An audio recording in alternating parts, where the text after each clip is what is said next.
Hey, everybody, welcome into the Billikens Central postgame show here on STL Sports Central, presented by DraftKings. The crown is yours. My name is Eric Sontag, and I'm joined by Tito Ulrich. Billikens now 13-1 on the season. They win their A-10 conference opener, 102-79 over St. Joseph. SLU now off to their best start since the 1993-94 team that began the season 14-0 and went 19-1 through 20 games. That was the team with Erwin Claggett, Scotty Highmark, H. Waldman, Tito. That team made the NCAA tournament. And I think Billiken fans are having March dreams dancing in their heads at this point. So let us know what you think on this game and this team. Drop your comments in the live chat. We'd be happy to read them and discuss. Also, make sure to hit the like button and subscribe to the STL Sports Central YouTube channel if you haven't already. Tito, it is good to see your face, brother. Always love talking college hoops with you. So just give us your opening thoughts on this game. Just an incredible performance by the Billikens. Yeah, what an outstanding performance by Josh Sturtz and the Billiken basketball team. And who could have called it, Eric, that me and you would be broadcasting on the STL Sports Central YouTube page and breaking down a Billiken win. A couple kids in the Melville area. You bringing up Scotty Highmark and Erwin Claggett. My goodness, putting chills on Tito's back. So what an outstanding performance. And what an easy performance by the Billikens. We were texting throughout the game, and before you knew it, the Billikens were up 20 points, and it was just like a runaway victory for the Billikens. And who cares about that damn eagle or whatever you call that hawk or bird or whatever the St. Joe mascot is. I saw at the end of the game, that bird was barely flapping its wings. So what a big woof to that guy. So Billikens bringing him a big-time win, and I can't wait to break it down with you, Daddy. Yeah, I think the Billikens broke the Hawks' will in the second half, both the team and the actual Hawk itself. We got a lot to break down in this one, but first, definitely want to tell you guys this Billikens Central postgame show is brought to you by our business banking partners at Home Bank. From business lending to everyday banking, Home Bank has been with us since day one as a trusted partner here at STL Sports Central. Business isn't just about numbers, it's about relationships. And with Home Bank, those relationships make all the difference. Home Bank is the team behind our team at STL Sports Central. You can visit them at myhomebank.bank. That's myhomebank.bank. Or you can give them a call at 855-577-2001. That's Home Bank, member FDIC, more than a bank. They're your business partner. And of course, they are the sponsor of our money moment of the game. So what was the big play that turned the tide in this one? Let us know in the chat. And Tito, I'm going to ask you the same thing. When you think back on what we saw today, a lot of great plays that come to mind, but what comes to mind for you is your money moment of the game? Yeah, I would say the game was already in hand. It was about a little more than halfway past the second half, and I was raving about this Atieno fella. It came in with a big time second chance slam dunk, and then right after that, Kellen Thames with a big time steal and throwing down the rim rocker kind of midway through the second half, and I think it put the Billikens up 26 points and cruising on into a big time victory. So that would be my money moment of the game. Is those two dunks and that steal. Yeah, the windmill by Thames, just electric. Woo! A great seeing a packed house at Chaffetz today. Yeah, I think mine. First half, SLU had given up way too many offensive rebounds, too many open looks in the first half. And then the second half, they tightened things up a bit, and I thought this sequence just kind of really summed it up. SLU was up by 15, and Brady Dunlap, who I want to talk about, who was fantastic in this game again, he picked up a defensive rebound off a missed three by St. Joe's. They get it to Deion Brown in transition, and he just bullies a defender, knocks him on his ass, gets the layup. That made it 66-49. The crowd was on its feet, roaring. St. Joe's calls it T.O. baby, and that was pretty much it from there. That they wore that team down in the second half, like we have seen the Billikens do so many times this season with just how much depth they have. It was really on display in this one. Yeah, absolutely. And the complacency that, Schertz they were up 9 points, and Schertz going into the halftime break and talking to Tamar Scher, on the broadcast and talking about how they gotta get better defensively, and seeing them lock down the St. Joe's offense and seeing them kind of just solidify the offensive reboundings and the second chance points they were giving up in the first half. And it's really good to see a coach that is holding their players accountable and looking to strive for excellence and looking to make this team a favorite of the St. Louis fan base, as well as hopefully making a run in March. Yeah, Shirts is just so likable. I think he's very relatable, and I think he's just this perfect mix of he's very analytical, but he's also just like he's not like a numbers nerd. You know what I mean? Like he makes the game easy to understand. I think it's very easy for him to kind of to sell this program right now with the talent he has, and I think the fans are showing out. I think that was a big factor in this game today. And I know it was youth basketball day, I believe, so I think there were a lot of kids in the stands today. But you know what? Find ways to get people in the building. I know they didn't have very great crowds in the non-conference, but I do get the sense this city is starting to realize what we have in this basketball team. It's very, very talented. They're very, very entertaining, extremely entertaining. What is it now? 6 games. They've now scored over 100 points this season. I think this could be a very special season at Chaifetz Arena. And I think the crowd is a big factor for these guys. They wanted to show out today because they want these people to be coming back. Yeah, absolutely. And they play the style of basketball that lends themselves to having, really, really, good fan base and a good crowd coming to every single matchup going forward. They shoot the rock from the outside really, really well. And Tito loves the outside shooting. You talk about shooting from the outside and you talk about Brady Dunlap. That guy reminds me of a Scotty Highmark from the mid-90s. So seeing that, and then also hearing Tommy Ackerman talk about how better get your tickets now because there's still some availability for later on in the season, but they're going to be running down.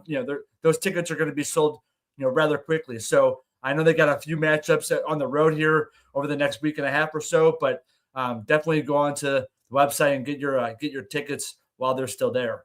Yeah, I want to give a few stats and just kind of how entertaining this team has been. Then I want to get to some thoughts in the chat. We got guys in the chat get involved, so get your comments here in just a second. But this Billikens team has now won 14 in a row at home. That is the longest winning streak in Chaifetz Arena history. So everybody loves a winner. It's easy to get on board with the winner. 19 made 3-pointers today for the Billikens, a school record. So this team can line it up from 3. And this is not a fluke. They've now scored 85 or more points in 7 straight games for the first time ever. They're going to put Shake Shack out of business at this rate with all the burgers they're giving away. I think they're going to have to raise it up to probably 90 points. At the Billikens at 90, you get the free burger because 80 it's going to be, hit in most games this season. And again, yeah, they've now scored 100 points 6 times this season. That's a school record. And we just started conference play. So Tito, like this team, this is what you want. They're winning, they're fun, and they're entertaining. They're very entertaining. Like I said, you have outside shooters that are not afraid to shoot the rock. You got Sharma that can light it up from outside. Robbie can light it up from the outside, and they're not afraid to shoot. And I also love the fact of how the style of basketball they played. They were playing a taller team this afternoon, and so spreading the court out, extending out to the 3-point line, and making St. Joe's defend you from outside. It lends itself to a high scoring affair like we saw today. And again, whenever you see those shots getting knocked down from the outside, and one thing that you always remember about March Madness is if you hit your free throws, and if you can hit some outside 3-point shots, you're gonna make a deep run in the tournament. So I'm really super optimistic about this, and I love seeing the approach that Shirts and the coaching staff is implementing. Let's get into some of these comments before we dive a little bit deeper into the game. Fenta Claus, 1983. My eyes are getting bad. Thanks for joining us. Let us know when SLU plays and beats a real team. Thanks. Look, I mean, you can only play with who's on the schedule, and Josh Shirts wanted to schedule good to great teams, but there's no Power 5 teams that want to play the Billikens right now because you see what they'd be up against. But at the point now, like teams didn't know this was going to be this good of a team because right now SLU's a quad 1 game for everybody because they're number 30 in the net. But this is the kind of thing, and this kind of leads me to another comment here from Adam Welly. A small tourney run would help SLU get into the Big East. That would be the quickest way to make me go watch games and just elevate this program. And that's, you need a sustained run. And this can't just be a 1 year, or even let's be real. This has just been the non-conference. Like this was a great start to the conference schedule. I think we're all expecting this Billiken team to have a really, really good conference season, be one of the top teams, if not the top team in the A-10. And I would say over 50% chance they make the NCAA tournament. At the point, I'd be disappointed if they don't make it. but they need to have this sustained run of excellence here if they want to get some higher profile games and maybe a higher profile conference. What are your thoughts on that, Tito? Yeah, I love where Adam Willie's his point, joining the Big East. My goodness, getting chills just thinking about that. And if that can happen in the next 5 years, Tito would be a very, very happy fan. And to that other joker, talk to you whenever the SLU plays a real team. Get out of here with that nonsense. Like Eric said, you play who's on the schedule. And like Eric said, if you're going to be a high quality team, a mid major team, you're not going to get the prototypical teams that are going to want to face SLU at this point, because if they, just from their record over the last several years. And so what Schertz is doing is building a program. He's building the excellence. He's building up what we need to actually start getting some rivalry games back. The games against Missouri, the games against Illinois, those teams that, that if they lose the SLU, it won't be a blemish on their record. And don't blame SLU for that. Blame NCAA college basketball and the approach that they're taking at this point. So get out of here with that nonsense. Love what Schertz is doing. Love the program that he's building, keeping Robbie around for the last 2.5 years, and seeing these other players come in from the portal. It makes Tito super optimistic. Some other comments talking about the conference. Samuel House saying the A-10 is too weak of a conference. Let's see. He says the conference is lacking and the AD makes the schedule, Chief. Well, yes, the AD does make the schedule. I'm sure the coach is helping with that. Just SLU in general, the leadership's trying to schedule higher quality games, but I'm sure Mizzou was not going to be returning SLU's call about wanting to play this year. And just for the A-10, most years I would agree that the A-10, yes, obviously the Big East is going to be a better conference, but the A-10, I do not think this is going to be a one-bid league this season. I do think this is going to be a multi-bid league, probably two if I had to guess. But right now I just pulled up KenPom, the premier statistical, site in college basketball. Obviously you have the 5 Power 5 conferences that are your top 5 conferences, but the next 2 highest rated conferences, the Mountain West, and then the number 7 conference in the country is the A-10. This team or this league, SLU is pulling their weight right now in the metrics. VCU looks very good in the metrics. We're going to see that team next week. We'll talk more about that in just a little bit. But there's a lot of good teams in this league. Yes, there's going to be some dregs, but overall, the A-10 being the 7th ranked league in the 7th ranked league in the country at this point, I think it's a pretty good way to start conference play. Yeah, I totally agree with that. And I think you're going to see some tests over the next several weeks. You got VCU next Wednesday. You got another road matchup after that. So they got to take care of business. It's never easy to win on the road, no matter what conference you're in. So especially when you have a team like VCU that I think I could be wrong on this, but they seem to have had the Billikens number the last several years on, especially at home. So it's a tough place for the Billikens to go in and take care of business. But if you shoot the way the Billikens shot today, or even close to what you shot today, then I like our chances to go in and take care of business against VCU. SLU is propping up the A-10 right now, no doubt about it. Best team in the league according to the metrics, and hopefully in the standings at the end of the season. Dan Klein, welcome to the chat. If SLU beats VCU next week, we are in the top 25. I think that is very, very possible. I know they're already getting votes, but Tito, you referenced it. SLU struggles in the building. They have never won at VCU. So that is going to be a monster game a week from today on Wednesday. Tim, welcome to the chat. Gators. Tito was a fraud. So Tim, very loyal viewer of our show, Domesticated Gamblers, typically every Wednesday night on the STL Sports Central YouTube channel. So welcome, Tim. But Tito, we're all in a good mood today. We're just talking hoops and talking SLU basketball. It's been great. Yeah, nothing's gonna get Tito down on this New Year's Eve, party of the Billikens taking care of that fraud St. Joe's Hawks, or Sea Pigeons, or whatever the hell you call that. So Tim, I thought you were on my side, but what an absolute fraud you are, sir. So let's keep those comments rolling in. And I agree with I agree with Danny Klein on that. If they can take care of VCU next week, it's a top 25 team. And hell, even if they can't beat VCU, if they still rattle off maybe next 3 out of 4, I definitely can see them sneaking into the top 25. And again, that's not the end all be all, folks. You don't need to be in the top 25 to make the tournament, and that's what the goal should be, is to make the tournament and go from there. Yeah, hopefully the Billikens are due next week against VCU. Yeah, that's going to be a major game to help in their resume for the NCAA tournament. Yeah, Adam Welly says, I hope he stays. This is a reference to Shirts. I do get the sense he's the type Oh, of yeah. guy that is going to stick around. Seems like you agree on that. Yeah.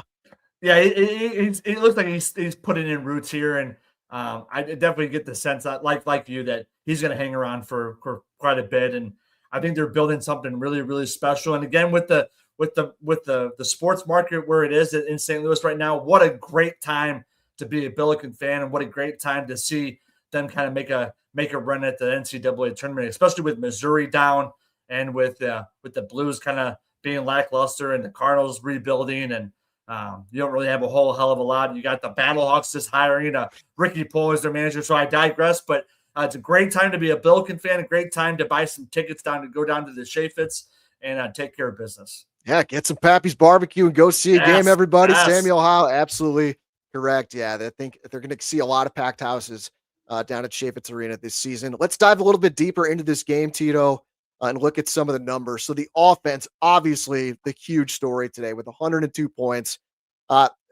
Breaking it down, looking at 2-point field goal percentage and 3-point field goal percentage. So we'll start with the threes, obviously, because they set a school record today with 19 threes. They go 19 of 32 from deep. That's 59%. They already started today, top 50 team in the country from 3-point range. They were 45th in the country, so that is only going to improve. Some of the individual performances, Ishan Sharma, 5 of 8 from deep, so he has a team high 5 3-pointers. Robbie Avila, fantastic game, 20 points, 3 rebounds, 8 assists. He goes 4 of 8 from deep. Trey Green didn't score against Principia of all teams. I was stunned by that. But he goes 4 of 5. I'm nearly certain. I probably have to go back and double check that. At least late in the game, I saw he hadn't scored. But he has 12 points, all of those from 3-point range, 4 out of 5. I think he was a good bet to have a good game today. Quentin Jones has 3 3-pointers. Brady Dunlap has 2. So just, Tito, your reaction to the Billikens' performance from 3-point range. Yeah, absolutely, rock star. What a great performance. I know I was a little scared initially. I think Robbie missed his first 2 3-point shots, and then I think Sharma came in and knocked down a couple. And I think their first 6 shots that they made were all 3-pointers. Yeah. It's like, my goodness. And they were shooting light. It was like 6 out of 9. It was like, my goodness, this team is definitely lining up from the outside. So it's a fun style of basketball. Like I said, when you have guys that you play 9 guys, and most of those guys can shoot the rock, it's a really good sign. And then you also talk about the 2-point shooting, and Atieno, after that initial timeout that Shirts had put in, he brought in Atieno and kind of solidified down low and made a couple 2-point baskets. And so I definitely think that's a good way of getting him involved in the game off the bench, and especially off a team that kind of has some size. Utilizing him and his capability down low is definitely really, really promising as well. Yeah, the bench, Otieno and Thames, as soon as they came in the game, it flipped like that, where you could see it's just, and this is when you have the luxury of this depth. You can kind of, if one line, so to speak, almost like a hockey term, isn't producing, give a little line change and see if you can create a spark. And the bench did their role today. The bench points ends 44-16 in favor of the Billikens. And just as they were hot from 3-point range, the 2-point offense, it was incredible once again. And this is a huge part of Josh Shirts' system. They were 3rd in the country in 2-point percentage last season. That's not a fluke. They started today 11th in the country in 2-point percentage because his offenses attack the rim. So the shots are either layups or dunks, or they're 3-pointers within the offense. And you did not see a lot of forced 3-pointers. So SLU heading into today, 61.5% from 2-point range for the season. And this was going to be tough today against a St. Joe's team that has some length. They lead the A10 and they're top 25 in the country with over 5 blocks per game. But the 2-point field goal percentage today for SLU, again, averaged 61% for the year. They were 67.8% today, 19 of 28 points in the paint, 38-30 in favor of the Billikens. So they dominate from 3. They dominate from 2. There's just not a lot of holes on this team, Tito. No, and I think we talked about this about a month or so ago. Them finishing around the rim is it's been fantastic. I mean, when you look at St. Joe's, initially they were having a hard time finishing around the rim. I think they had I think it was 9 offensive rebounds in the first half, and so they had some second chance points they were getting up and in, which was keeping it close. And the Billikens knocked that down in the second half. But seeing the Billikens finish around the rim and not give up those bunnies, it's absolutely rock star. And love seeing that from a team that can shoot it from the outside, but also can get to the hole and finish down low.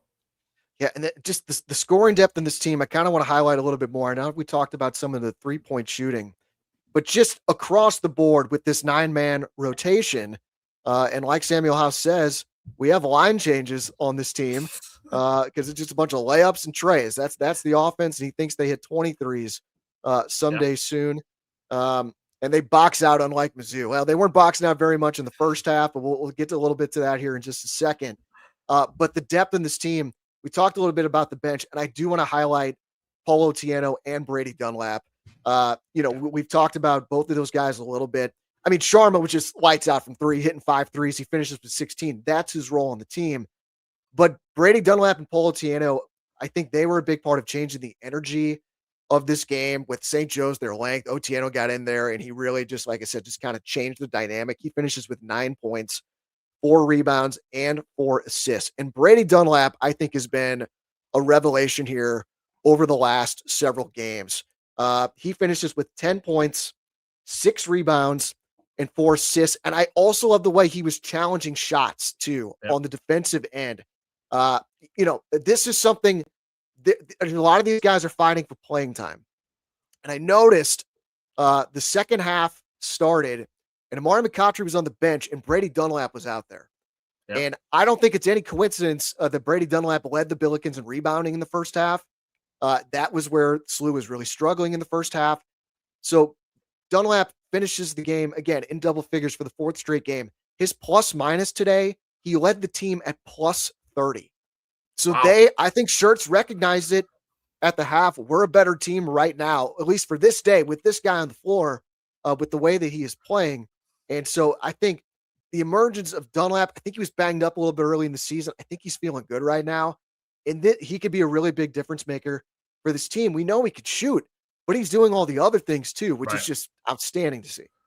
Well, and that speaks to Shirts as a coach too, making second half adjustments and rewarding players that are playing the style of basketball that he wants to play. And if someone's getting after it on the rebounding scale, then guess what? You're gonna reward that person with some more PT. And so, and speaking to the Samuel Howell fellow, talking about boxing out, this guy's speaking my language. I'm a youth basketball coach. I love coaching CYC basketball, and this guy, I love the way he's talking about boxing out and just making sure to put a body on somebody. So kudos to you for Samuel. I like the interaction, like the comments that you're bringing to this post-game show, Daddy. Yeah, let's talk about the rebounds because that was a big story in this game. It was the only reason really the game was close in the first half.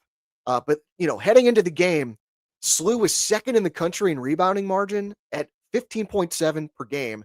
They were third in the country in rebounds per game overall with over 45 per game. But again, we've talked about it. That was against not a great schedule. Really not through SLU's fault. Again, they want to schedule these tough games, but this was going to be a challenge today against St. Joe's. Hawks lead the A-10 in offensive rebounds at 13.8 per game, and they dominated that category in the first half. St. Joe's did, but that evened out in the second half because I'm sure Shirts got after these guys in the locker room. So we were texting about this, Tito. Offensive rebounds at the half. St. Joe's was leading in that category 9-2. And the second chance points were 15-2 in favor of St. Joe's. Second half, that turned. I mean, the lead was so big for St. Joe's in this category, SLU wasn't going to even it up. But still, for rebounds overall, it finished tied 32-32. In the second chance points, SLU allowed 15 in the first half, only 4 in the second half. SLU won the second chance points category in the second half. Offensive rebounds in the second half were tied 5-5. So SLU just kind of held their own, which is really what they needed to do against this team on the glass, and be able to, then do what they do offensively. As long as you're not getting killed on the glass, SLU's going to beat teams like this. And just like my big thing, and we're going to see this next week, if the Billikens want to win the A-10 or make the NCAA tournament, they have to display the necessary toughness of what it's going to take. And in particular, that means Coach Tito, you got to be strong with the ball. You got to be strong on the glass Because if they don't do that, they're going to get beat at VCU next week. They're going to lose to teams like Dayton and George Mason that really get after you. So that's really the next step I want to see with this team, where they do it on a consistent basis and not wait till the second half for their coach to get after their asses in the locker room, to come out physical, because they were shooting lights out in the first half. That you're going to have days you don't shoot lights out, and you're going to have to grind out a win with your defense and your rebounding. So that's just, I've been blabbing on here, but just Tito, kind of your take on the defense and the rebounding, because that toughness is going to be so huge now that you're in conference play when you go up against these better teams. Yeah, you're speaking my language. I totally agree with what you're talking about, especially when you go on the road and you're playing a team like VCU, who's number 60 in the net at this point, and you haven't won there ever on the road there. So I think you have to really, you're not going to always shoot. What is it? They shot 63% initially and even 59% from 3-point. That's not going to happen every game. And so to your point, and that's the one concern I had initially when watching the game, was that they seem to be falling in love with the 3-point shot. Like, I love it. I love seeing the 3-point shots go up, but there are nights that it's not going to fall. And so at that point, you're going to need to make some adjustments and actually get the ball down low, which I'm optimistic about, because when they finish down low, they can run with anybody. But you do have to defend well, and you have to box out, and you have to put a body on somebody and make sure to control the rebounding and play good, solid defense. Yeah, it's being strong on the glass and being strong with the ball. And that's one thing I've seen a lot of improvement with this team this season, is the turnovers. It was a big problem early on in the season, but it's been a lot better of late. Still, for the season today, they started today 191st in the country, turning the ball over on over 17% of their possessions. The goal is 17%. Josh Schertz has said you want your turnover percentage to be 17.0% or lower. So that turnover percentage has been ticking down over the last several games. Only 7 turnovers for the Billikens tonight. Yeah. Turnover percentage just 11.1%. So that was outstanding. St. John's only got 5 points off turnovers. SLU won that category, points off turnovers, 9-5. So if they're cleaning up, taking care of the basketball, this is going to be a really, really hard team to beat in the A-10. Yeah, I'm surprised that you haven't brought up any more analytical numbers. You're a big Ken Palm guy, and I know you love when Schertz talks analytical numbers, but do we have any idea what the point per possession was, or any of that nonsense? Okay, yeah. So I'd like to hear those different types of stats, especially when you blow a team out and you cover the spread. I mean, Eric and I were on Domesticated Gamblers, and Eric had, I think, SLU -20, and so he was sweating that last few seconds. But my goodness, watching them cover that spread was definitely good to see as well. Yeah, the crowd was sweating it too. You could hear it. The murmurs in the crowd at the end. St. Joe's was trying to hit those threes that would have given a push, or for some people might have, depending on what number you got, might have given you a beat. I heard even Troy Robertson, the broadcast, said, "Oh my," or something, because he could see that it was coming. But I got points per possession for you, Tito. So the standard is 1 point per possession on offense and defense. If you're higher than that on offense, or lower than that on defense, that's where you want to be. If you're anything above 1.3 points per possession, you are just like shooting the lights out, having an incredible game. SLU's offensive points per possession tonight, 1.62 for the game. Defense got to be a little bit better. 1.23 points per possession for St. Joe's. Part of that was, I think the game was just a little loose. And when you're balling out like that and hitting shots, I think that's human nature, where you want to get back on offense because you're just feeling it. Right. So, but the 1 point, I was going to give you that stat, Tito. I know you're not an analytical guy, but there's 1.62 points per possession. Does that give you a little tingle in your body? It does not. It seems really, really low, especially when you score 102 points. I would expect the points per possession to be more like, I don't know, like 3 or 4 points per possession. But how do you get 4 points per possession? You're doing a Larry Johnson. You're hitting a three and getting the foul and hitting the free throw in every possession. Listen, I went to Melville. I went to a public school. I don't know any of this analytical nonsense, these statistics stats that they teach you over at the U High as well as at SLU. So Tito's not well versed in the stats like that, like you are. So I knew I was going to make a fool out of myself for saying something like that, but that's where I thought it would be. A little bit more about the defense. Again, it got better in the second half. Where St. Joe's, they shoot a lot of threes. They don't shoot them well. But they started as one of the worst 3-point shooting teams in the country. They were over 40% in the first half, but they finished the game at 36%. So again, I noticed Dunlap in particular. There's one where a guy looked like he was going to have a wide open look, but he sprinted from basically the one wing to the other to contest it and forced to miss. I mean, just if you play pickup hoops and you got a nice, easy shot, you feel good. But if someone's running at you, you're nervous. You get a little bit nervous. So I thought the 1-2 was a lot better in the second half from the defensive end. Yeah, and again, we talked about this a couple times now. Seeing Shirts light into them and hold them accountable, and seeing that performance in the second half, and kind of making sure that St. Joe's doesn't get off to a hot start 3-point ways is definitely good to see. So like to see that, like to see the effort from the Brady Dunlaps of the world, and see more of that later on this A-10 season. As Samuel House says, you miss 100% of the threes you don't take, St. Joe's. Right, that's true. Boy, good stats there. They shoot a lot of them. Adam Welly says, good show, boys. Later chat. Yeah, thanks for joining us, Adam. Happy to have you anytime.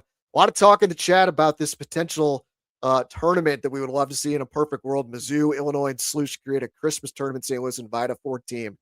That would be ideal. Maybe we get to a point that some year. And again, I think if SLU becomes a good program on a consistent basis, they actually do this in Indiana, where you have Indianapolis usually in November, maybe early December. You get Indiana, Purdue, Butler, and I think I'm missing one other team that usually comes in and they'll play kind of 4 teams and they'll switch who they play each year. It's outstanding.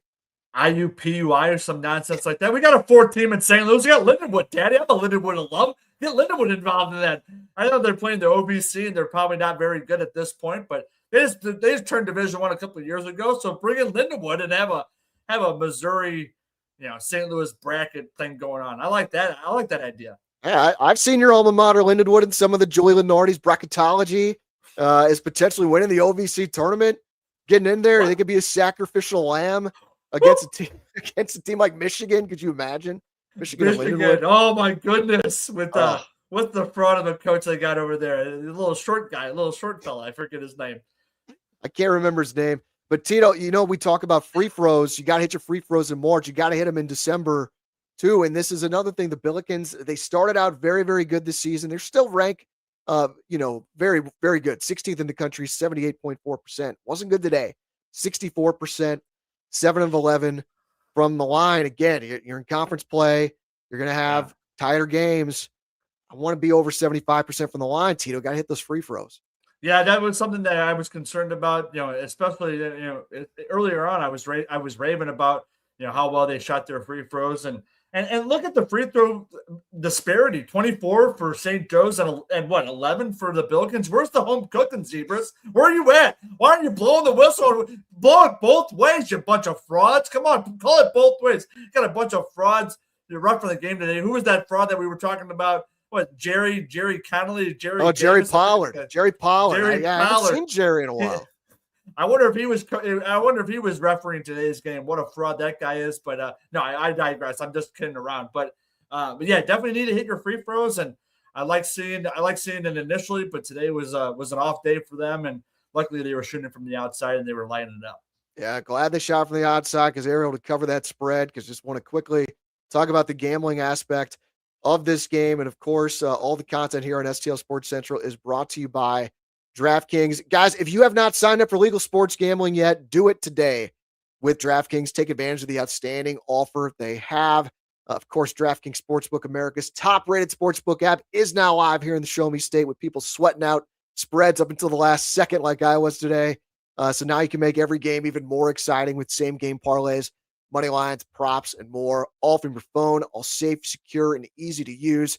And right now, new Missouri customers can bet just $5 and get $300 in bonus bets instantly.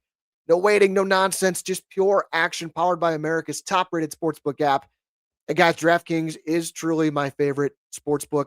Tons of betting options, attractive offers on a daily basis, and I'm very much into the futures markets for betting.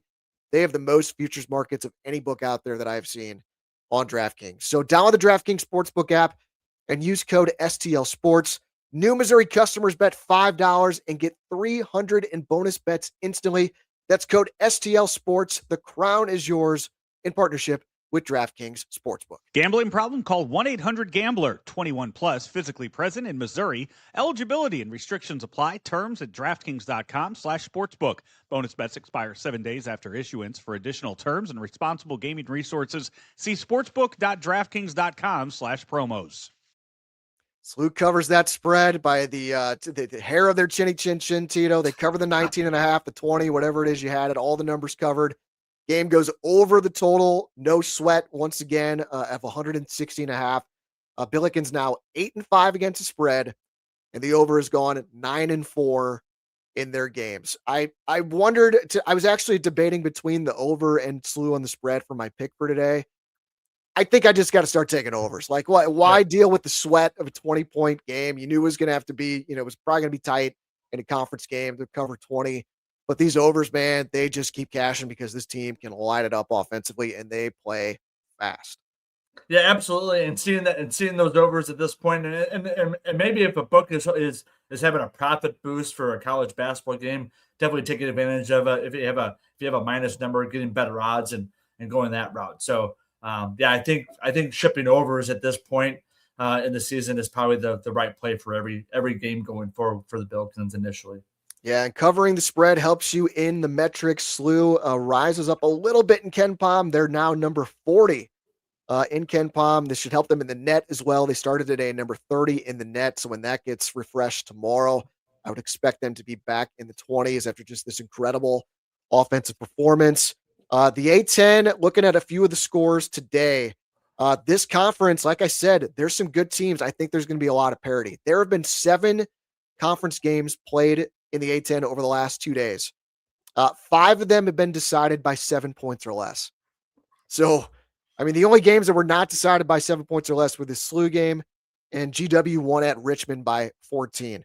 But Loyola Chicago had a terrible non-conference. They go on the road today and win at Rhode Island, who is going to be, looks like, probably one of the better teams in this league. VCU does what they do. They protect home court. They defeat St. Bonaventure 89-82. George Mason wins on the road at LaSalle, and Dayton. They struggle with Fordham. They don't cover the spread, but Dayton beats Fordham by 7 at UD Arena. And yesterday started off the A10 with a double overtime game. Duquesne winning at Davidson 89-83. So this league, man, I'm telling you, it's going to be tougher than you think. And especially you got to avoid, if the Billikens are going to lose games, you want it to be against the top of this league, because like St. Joe started today, number 241 in the net. If you lose that game, it crushes you, and it's going to show up under bad losses at the end of the season. So really, anytime the Billikens are playing one of these teams, probably outside the top 150, I would say, in the net, you can't slip up. And I think this team, they have to continue to have this urgency. So I love to see it today. The starters were playing all the way to the very end. They only played 9 the whole game. And I want to see this team not just win, but win in impressive fashion. Because in a league like this, it's you do not want to give the committee any reason to leave you out, because they're looking for reasons to leave you out, right? Yeah, no question about it. They're not looking out for the mid majors whatsoever. And so if you can take care of the business, and I like knowing what net ranking you're looking for. If you have losses outside of the top 150, then that's when it's going to start showing up as bad losses for the tournament committee. So like seeing that. And with the A10, a lot of people initially were talking about how A10's a weak division. I think there's about 4 or 5 teams that are going to be fighting for maybe 2 spots in the NCAA tournament. So I think you're going to really have to take care of business against some of these guys, especially at home, and seeing them have a 13-game winning streak at Chaffetz, and maybe they can pull a rabbit out of their hat next Wednesday and take care of business at VCU, seeing an upset there on the road. But it's still you're still earlier on in conference play, and I like where they're headed for it. I like the makeup of this team. Having 9 players that consistently play and could put up numbers is definitely very, very promising. So the sky's the limit for this team, and hopefully we can see a deep run going into March and going from there. And I cannot wait for this game next week at VCU. Yeah, Richmond. I was counting you to be good this year, says Samuel. Yeah, Richmond really shit the bed in that one. The Spiders did. Yeah, you really see kind of a clear top 5 in the A10 right now, at least in KenPom. SLU, VCU, George Washington, Dayton, and George Mason. I do think those are going to be your top 5 teams. Like I said, if you're going to lose games, but you don't want to lose games, if you're going to lose, have it be against those teams. And I think SLU should find their way into the NCAA tournament. Samuel Howell asks, so just 7 more wins to get to 20. How many do we end up with? And I was texting with a friend of mine about this today.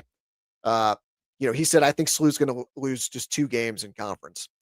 I mean, that's a tall order. They're going to be an underdog at VCU, and it's like you're not going to have your best stuff every night.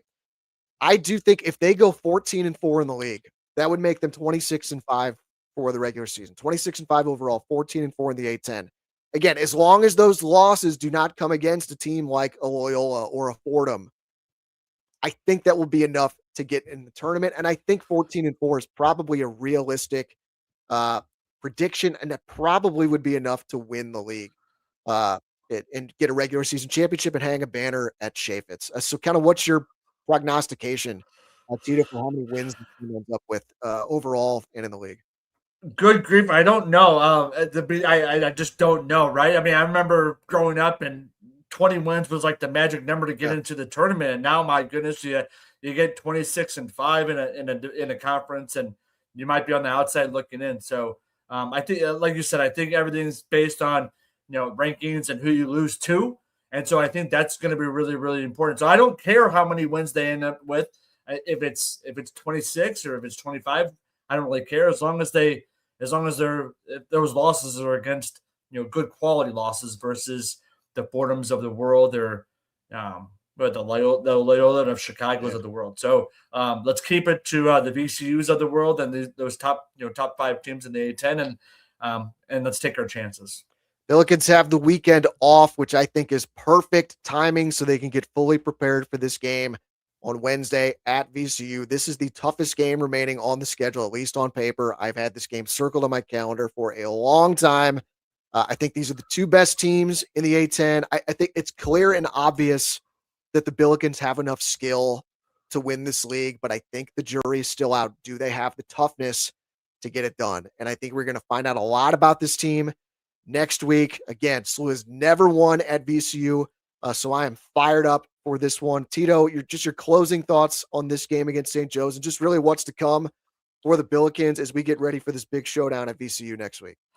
Yeah, great performance today by the Billikens, and seeing them light it up from the 3-point range is really, really good. It puts a smile on Tito's face seeing those 3-pointers go in. And yeah, like I said, I think the sky's the limit for this team when you play 9 players and you're all scoring, you're all playing good quality defense. I think there's a lot of promising things to take care of. And when you have Josh Schertz at the helm and he's holding people accountable, making sure that the team doesn't get complacent, I think that's a really good sign. And seeing how many times they've scored over 100 points, I think it's what'd you say, 6 times over the season so far.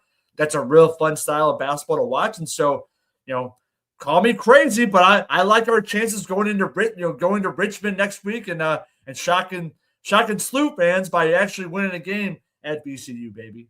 Yeah, better take SLU in the do factor for next Wednesday, says Samuel Howe. Let's hope so, because man, I'll be celebrating after that one if the Billikens can get that done. All right, guys, thanks for joining us. It was a lot of fun, and that's going to do it for our show here today. Hit the like button and subscribe to the STL Sports Central YouTube channel if you haven't already. Billikens beat St. Joseph's 102-79. SLU now 13-1 on the season and off to their best start in 32 years. For Tito Ulrich, I'm Eric Sontag. Thank you for watching, guys. This has been the Billikens Central postgame show here on STL Sports Central, presented by DraftKings. The crown is yours.